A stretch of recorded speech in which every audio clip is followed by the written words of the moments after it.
আসসালামু আলাইকুম রহমতুল্লাহ। কেমন আছো তোমরা? আশা করি অনেক ভালো আছো। আমিও মনে আল্লাহ পাকের রহমতে অনেক ভালো আছি, আলহামদুলিল্লাহ। তো অনার্স সেকেন্ড ইয়ার বা ডিগ্রি থার্ড ইয়ার যারা আছো তাদের জন্য English grammar right form of verbs অত্যন্ত শর্টকাট ওয়েতে তোমাদের সাথে আলোচনা করব। অবশ্যই ভিডিওটি শুরু থেকে শেষ পর্যন্ত কন্টিনিউ করবে। একটি মাত্র ক্লাসই যথেষ্ট রাইট ফর্ম অফ ভার্বসে তোমার ফুল মার্কস পাওয়ার জন্য। ওকে, তো অবশ্যই ভিডিওটি শুরু থেকে শেষ পর্যন্ত কন্টিনিউ করো। যারা আমার চ্যানেলটি এখনও সাবস্ক্রাইব করো নাই তারা দ্রুত সাবস্ক্রাইব করে দাও, আর যারা করেছো তাদেরকে অসংখ্য ধন্যবাদ। তো দেখো, right form of verbs totally পাঁচটি। একটি হচ্ছে verb one, verb two, verb three, verb four এবং ভার্ব ফাইভ। তো দেখো, ভার্ব ওয়ান মানে কি? ডু, হ্যাঁ ডু। ভার্ব টু মানে ডিড, ভার্ব থ্রি মানে ডান, ভার্ব ফোর মানে ডুইং, আর ভার্ব ফাইভ মানে টু ডু। তো ভার্ব ওয়ান তোমরা যেটাকে প্রেজেন্ট ফর্ম বলো, এটা হচ্ছে ভার্ব ওয়ান। এই ডুটা কি? Present form. আর ডিডটা কি? Past form. আর ডান হচ্ছে পাস্ট পার্টিসিপল ফর্ম। আর ভার্ব ওয়ানের সাথে তো তুমি যখন আইএনজি করে দাও তখন এটা ভার্ব ফোর হয়ে যায়। হ্যাঁ, আর যদি ভার্ব ওয়ানের আগে টু বসায় দাও তাহলে এটা ভার্ব ফাইভ হয়ে যায়। এটাকে বলা হয় ইনফিনিটিভ। ঠিক আছে, ভার্ব ফাইভটাকে বলা হয় কি? ইনফিনিটিভ। এভাবে একইভাবে take, took, taken, taking, to take, এইভাবে প্রত্যেকটা ভার্বই, এই প্রত্যেকটা ভার্বেরই কি আছে? এই যে এরকম পাঁচটা করে গঠন আছে, পাঁচটা করে ফর্ম আছে। এখন তোমাকে বুঝতে হবে যে কখন কোনটা বসে। যে অতীত যদি বুঝা তাহলে ভার্ব টু হয়। অতীত বুঝাই সেটা তুমি বুঝবা কেমনে? ওই বাক্যের মধ্যে যদি তুমি পাও যে once, ago, long ago, yesterday, last, was, were, had, did, অতীত সাল বা সময় এগুলো যদি উল্লেখ থাকে তাহলে বুঝবা এটা অতীত। আর অতীত হইলে তুমি ওইটা কি করবা? ভার্ব টু বসাই দিবা। অতীত বুঝাইলে এটা ভার্ব টু। যেমন এখানে দেখো যে 1971 আছে, এখন 1971 সাল, এটা কি অতীত না বর্তমান? তোমার রাইট ফর্ম ভার্বস করার জন্য পুরো সব বাংলা অর্থ বুঝতে হবে না, জাস্ট একটা বিষয় বুঝতে হবে। যেমন এই সেন্টেন্সটার মধ্যে জাস্ট তোমাকে কি বুঝতে হইতেছে যে 1971 সাল, এটা কি অতীত না বর্তমান? অবশ্যই এটা অতীত। তাহলে অতীত হইলে এইটা যে ব্র্যাকেটে ওয়ান দিছে, ভার্ব ওয়ান দিছে, এটাকে ভার্ব টু বানায় দাও, অর্থাৎ বিকেম হবে। বিকাম আছে, তো এটা কি হবে? বিকেম। বিকামটা জাস্ট কি বানায় দিলা? বিকেম বানায় দিলা। তাহলে কি তোমার অ্যান্সারটা হয়ে গেল। বিকাম থেকে বিকেম দিলা, তোমার অ্যান্সারটা কিন্তু হয়ে গেল। দেখো কত সহজ রাইট ফর্ম অফ ভার্বস। এবার অতীত না বুঝালে সেক্ষেত্রে ভার্ব ওয়ান হয়। সেক্ষেত্রে কি হয়? ভার্ব ওয়ান হয়। তবে সাবজেক্ট যদি থার্ড পারসন সিঙ্গুলার নাম্বার হয় তাহলে ভার্ব ওয়ানের সাথে এস বা ইয়ের যোগ হবে। তাহলে অতীত বুঝালে ভার্ব টু হয়, আর অতীত না বুঝলে ভার্ব ওয়ানই হয়। কিন্তু যখন subject third person singular number হবে তখন শুধু অতিরিক্ত ভার্ব ওয়ানের সাথে এস বা ই এর যোগ করে দিবা। একদম সিম্পল বিষয়টা। যেমন এখানে আছে এভরিবডি, আর এখানে আছে লাইক। তো এখানে দেখো কোনো জায়গায় এই সেন্টেন্সের মধ্যে কোথাও কোনো অতীতের বিষয় নাই। তো এটা অবশ্যই ভার্ব ওয়ানই রাখতে হবে, যেহেতু subject third person singular number. তো এই জন্য ভার্বের সাথে এস বা ই এর যোগ করতে হবে। যেহেতু লাইকের শেষে ই আছে, তো শুধু এর যোগ করে দিলে হয় লাইকস।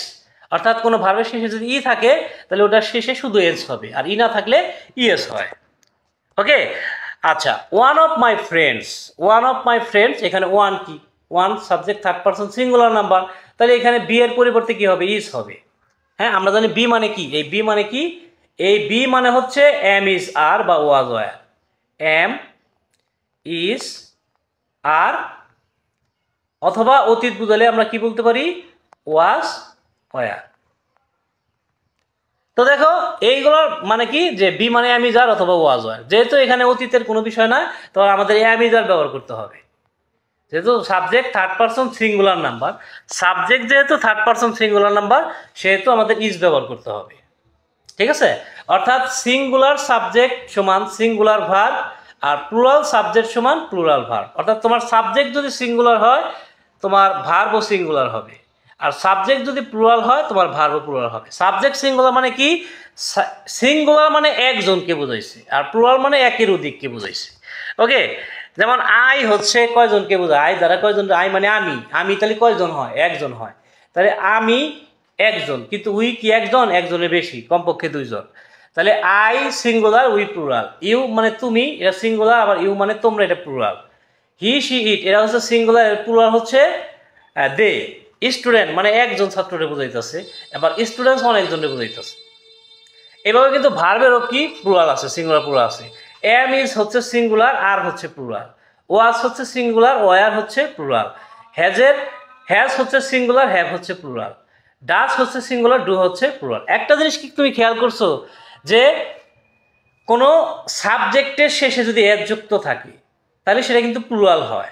তাহলে সেটা কি হয়? প্লুরাল হয়, কারণ এটা সাবজেক্টের সাথে আছে, সাবজেক্টের সাথে এস আছে। কিন্তু কোনো ভার্বের সাথে এস থাকলে কিন্তু সিঙ্গুলার হয়। যেমন is singular, was singular, has singular, does singular, এগুলো প্রত্যেকটার মধ্যে এস থাকার কারণে এটা সিঙ্গুলার। তার মানে ভার্বের সাথে এস থাকলে সেটা সিঙ্গুলার, কিন্তু কোনো সাবজেক্ট বা কোনো নাউনের সাথে যদি এস থাকে তাহলে সেটা কিন্তু প্লুরাল।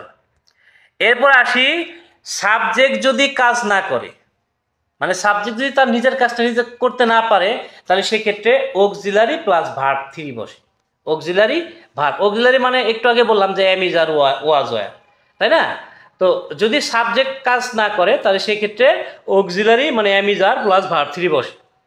এখন দেখো যে এখানে ফুটবল কি নিজেই ফুটবল খেলে না, তার মানে এখানে কাজটা ফুটবল করে না। তো এই জন্য এখানে অক্সিলারি আর ভার্ব 3 লাগবে। এখন ফুটবলের পরে ইজ বসানো যাইতে পারে, ফুটবল ইজ। এখন এই যে প্লের ভার্ব 3 কি? প্লেড। প্লের ভার্ব 3 কি? প্লেড। ওকে, তো এখানে জাস্ট যখন সাবজেক্ট কাজ করবে না তখন অক্সিলারি আর ভার্ব 3 বসিয়ে দেবা। এক বাক্যে যদি দুটি ভার্ব থাকে তাহলে অবজেক্ট যদি ব্যক্তি হয় তাহলে ভার্বের সাথে আইএনজি করে দিবা, মানে ভার্ব 4 করে দিবা। আর অবজেক্ট যদি বস্তু হয় তাহলে 2 প্লাস ভার্ব 1 করে দিবা। ঠিক আছে? তুমি দেখতে হবে যে বাক্যটা তোমাকে দেওয়া আছে এর মধ্যে দুইটা ভার্ব আছে কিনা, আর দেখতে হবে অবজেক্টটা কি আকারে আছে। অবজেক্ট কি ব্যক্তি? যদি ব্যক্তি হয় তাহলে ভার্বের সাথে আইএনজি করে দিবা। আর অবজেক্ট যদি বস্তু হয় তাহলে 2 প্লাস ভার্ব 1 করে দিবা। ওকে, আচ্ছা এখন দেখো এই জায়গায় যে আই স হিম রিড। তো এখানে দেখো স একটি ভার্ব, আবার রিড একটা ভার্ব, তাহলে কয়টা ভার্ব হইলো? দুইটা ভার্ব হইলো। এখন এই জায়গায় অবজেক্ট হিমটা কি? ব্যক্তি। তো যেহেতু এটা ব্যক্তি তাহলে এই রিডের সাথে তোমার কি করতে হবে? রিডটাকে সাথে জাস্ট শুধু আইএনজি করে দেবো, অর্থাৎ রিডিং বানিয়ে দিতে হবে। আর পরবর্তীতে যেটা আছে সেটা হচ্ছে ফুডস। তো এখানে দেখো ফুডস কি কোনো ব্যক্তি? ফুডস কোনো ব্যক্তি না, খাবার তো কোনো ব্যক্তি, এটা বস্তু। তো বস্তু হওয়ার কারণে দেখো এখানে যে দুইটা ভার্ব আছে, একটা হচ্ছে ইট আর একটা হচ্ছে লিভ। তো এই কারণে এটা কি করতে হবে? টু লিভ হবে। কেন টু লিভ হবে? কারণ এইখানে ফুডস হচ্ছে বস্তু, দুইটা ভার্ব এখানেও আছে, কিন্তু এটা বস্তু হওয়ার কারণে 2 প্লাস ভার্ব 1 হয়েছে। ঠিক আছে? তো এই যে কয়েকটা শর্টকাট সিস্টেম দেখাইলাম তোমাদেরকে, এইগুলো জানলে তোমার রাইট ফর্ম ভার্বসে একদম ফুল মার্কস চলে আসবে। তারপর তুমি যদি রিস্ক নিতে না চাও তাহলে এক্সট্রা কিছু রুলস তোমার পড়তে হবে। ঠিক আছে? যেমন modal verb can, could, shall, should, would, may, might, must, এগুলো হচ্ছে মডাল ভার্ব। এই মডাল ভার্বগুলোর পরে যদি তোমাকে গ্যাপ দেওয়া হয় বা টু বা মডাল ভার্বের পরে যদি গ্যাপ থাকে তাহলে বুঝতে হবে ভার্বের প্রেজেন্ট ফর্ম, অর্থাৎ ব্র্যাকেটে যে ভার্বটা থাকবে সেই ভার্বটাই তুমি বসাই দিবা। টু বা মডাল ভার্বের পরে যদি বি কথাটা উল্লেখ থাকে তাহলে ভার্ব 3 করতে হবে, মানে ভার্বের পাস্ট পার্টিসিপল করতে হবে। Do not, does not, did নটের পরে যদি গ্যাপ পাও মানে শূন্যস্থান পাও তাহলে সেক্ষেত্রে তুমি ভার্ব 1 বসাই দিবা। ডাজ জাস্ট ভার্ব 1, এর সাথে এস বা এস যোগ করার কোনো প্রয়োজন হবে না। ব্র্যাকেটে যখন নট থাকবে তখন do not, does not, did not বসাবা। এখন বর্তমান বুঝালে ডু নট বা ডাজ নট হবে, আর অতীত বুঝালে ডিড নট হবে। তারপরে ব্র্যাকেটের ভার্ব 1টা বসাই দিবা, হয়ে গেলে।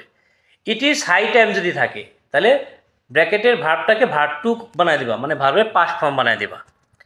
এরপরে সিন্স বা ফর থাকলে হ্যাভ বিন, হ্যাজ বিন বা হ্যাড বিন বসায় ভার্বের সাথে আইএনজি করতে হবে।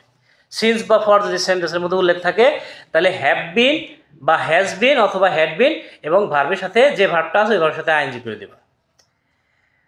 প্রেজেন্টের পরে যদি সিন্স বা অ্যাসিভ কথাটা থাকে বা বিফোর থাকে, হোয়েন থাকে, অর্থাৎ প্রেজেন্ট অর্থাৎ প্রেজেন্ট টেন্সে আছে, তারপরে সিন্স বা অ্যাসিভ আছে, বিফোর আছে, হোয়েন আছে, এগুলো থাকলে অবশ্যই তুমি ভার্ব 2 করে দিবা, মানে ভার্বের পাস্ট ফর্ম করে দিবা। আর যদি পাস্টের পরে এইগুলো থাকে সিন্স, অ্যাসিভ, আফটার, হোয়েন এগুলো যদি থাকে তাহলে এটা পাস্ট পারফেক্ট হয়, তাহলে সেটাকে হ্যাড প্লাস ভার্ব 3 করে দিতে হবে। Had plus verb 3। উইশের পরে গ্যাপ দেওয়া থাকলে যদি বি উল্লেখ থাকে তাহলে ওয়ার লিখবা। উইশ যুক্ত সেন্টেন্সে যদি ব্র্যাকেটে বি দেওয়া থাকে তাহলে ওয়ার, আর বি না থাকলে যে ভার্বটা থাকবে ওইটা ভার্বটাকে ভার্ব 2 করে দেবা, মানে পাস্ট ফর্ম করে দিবা। লিস্ট উল্লেখ যদি থাকে তাহলে শুড প্লাস ব্র্যাকেটের ভার্ব 1টা বসাই দিবা। কিছু ফ্রেজ আছে বা প্রিপোজিশন আছে তাদের পরে ভার্বের সাথে আইএনজি হয়, যেমন with a view to look forward to, prefer to, তারপরে would you mind, in spite of, because of, while, can not help, could not help. এরপরে অফ, বাই, উইদাউট, এগুলো পাইলে ভার্বের সাথে জাস্ট আইএনজি করে দেবা। Now at this moment, day by day থাকলে present continuous tense হয়, এম ইজ আর প্লাস ভার্বের সাথে আইএনজি করতে হবে। এরপরে just now, already, recently, yet, এগুলো থাকলে হ্যাভ বা হ্যাজ বসাবা, তারপরে ভার্ব থ্রি বসাবা।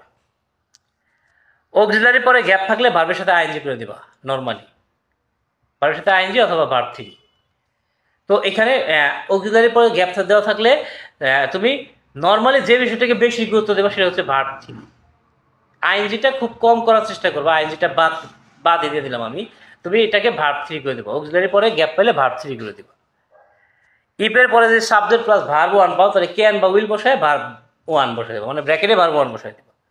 ইফের পরে যদি সাবজেক্ট প্লাস ভার্ব টু পাও তাহলে কুড বা উড বসায় ব্র্যাকেটের ভার্ব ওয়ান বসাই দেবা।